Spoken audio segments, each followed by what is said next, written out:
Coming to you from FPA at Shannon Forest, Studio Ignite. This is Crusader Network News.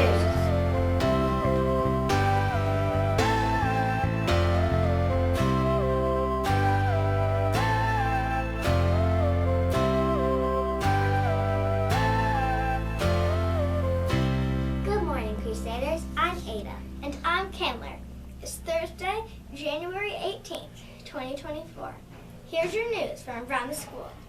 FPA's homecoming will take place this Friday, January 19th. We'll see a lot of former students returning to our school to reconnect with friends and teachers they knew while they were here. We will attend an all-school pep rally at the end of the school day tomorrow to get ready for the event. The homecoming ceremony will be after the varsity men's game that night. Be sure to come out and support our teams. Go Crusaders! Our 100th day of school is coming up soon. Here's Dr. Graham to tell us what we can expect that day. Hey boys and girls, guess what's coming up on Monday, January 29th? I can't believe it, but it is our 100th day of school. And we're going to celebrate. We're going to have a treat at lunch, and I also want you to dress up like you look like you're 100 years old. Did you know that the word century means 100 years? So we're going to dress up, teachers and students. We're going to dress up, look like we're 100 years old. I've got my walker, my gray wig, some old lady sunglasses, so be thinking about how you can dress up that day to look 100 and celebrate with us, our 100th day of school. Thanks, Dr. Graham. That'll be so much fun. I wonder what the snack will be. I hope it's not old cookies. I'm sure it's probably something delicious.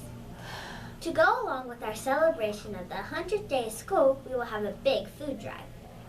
A lot of people in our community are in need of food right now. Here's Garrett Ellis to let us know how we can help. Our 100th day of school is coming up soon. To help celebrate that day, the Crusader Station students, the lower school students, and the downtown campus students will be collecting non-perishable food items for a local food bank. We are challenging each grade level to collect 100 food items. The collection dates are Monday, January 29th and Tuesday, January 30th.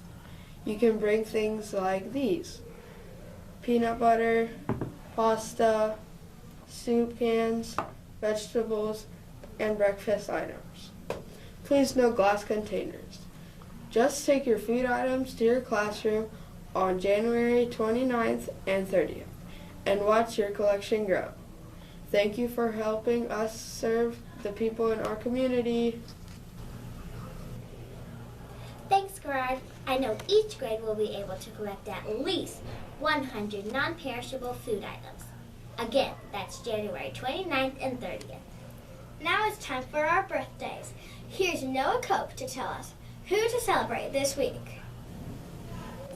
We have several birthdays to announce this week. 5th grader Caleb Patel is celebrating his birthday today. 4th grader Colton McDowell will celebrate his birthday Sunday, January 21st. 3rd grader Noah Elias and 1st grade Amelia Sanchez will celebrate their birthdays Tuesday, January 23rd.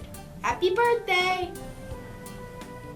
Thanks, Noah. Be sure to see one of your teachers for one of these really cool birthday pencils from your friends at Crusader Network News. It's time for the Guest Express. Here's Rainier Lapp to show us the new items. It's time for the Guest Express game. We have a new container of items for this week. They're flat glass marbles. They can be used in the bottom of flower vases as well as to play Mancala. Here's what they look like. Talk with your class about the flat marbles and make a class guess stating how many you think are in the container. Turn in your guess by Monday, January 22nd. You can take it to the lower school office or drop it by Miss Seller's classroom. Remember to put your class name on the guess.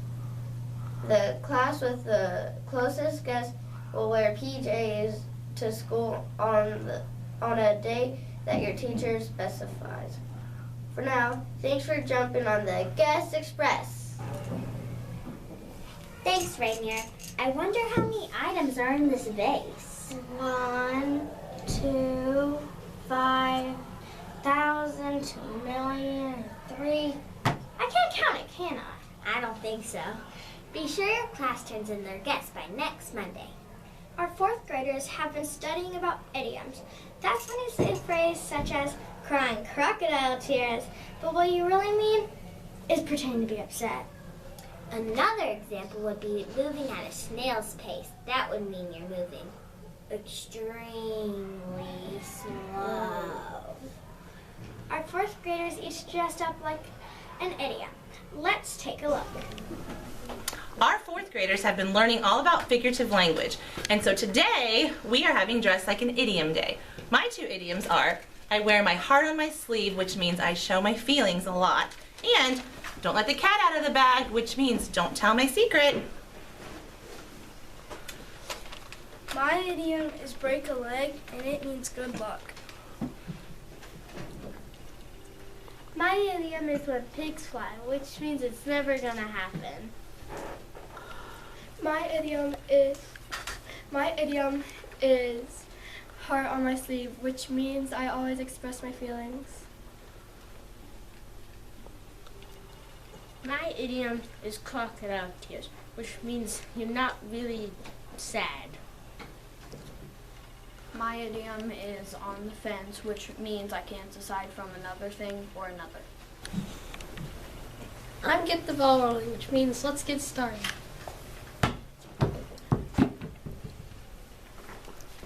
My idiom is I look like $1 million, which means I look good. My idiom is bull in a china shop, and it means reckless. On my sleeve, you can see a heart. I'm wearing my heart on my sleeve, which means I am showing my feelings. I'm very emotional. I have butterflies in my stomach because I'm very nervous about being in front of the camera.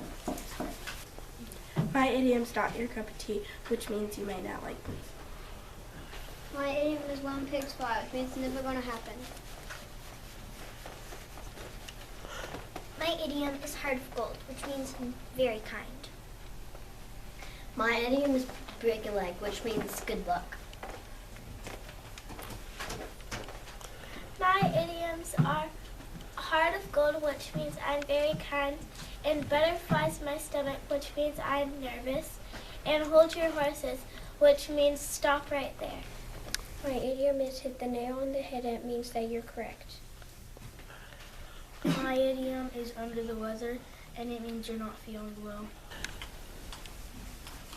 My idiom is butterflies in my stomach, and it means very nervous.